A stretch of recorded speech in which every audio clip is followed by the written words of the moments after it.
வாங்கம்மா வாங்கம்மா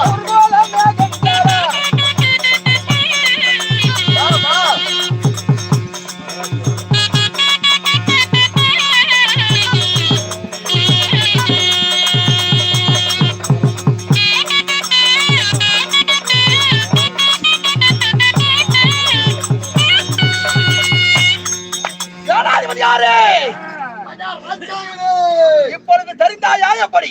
நீதான் அதிவீரிய மகாராஜா வன்னிய ராஜா. என்ன பேரு?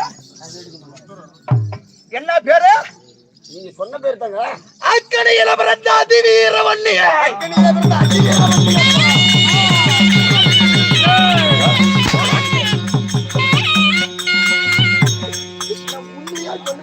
பணத்தை ஞாபகத்தில் வச்சு போயிட்டு நெருப்பிலே பிறந்த நிகரற்ற வன்னியன். என் பெயரே நான் ருத்ரவன்னிய மகாராஜன். ருத்ரவன்னிய மகாராஜன். அப்படி நான் ருத்ரவன்னியா இருந்தாலும் நீங்க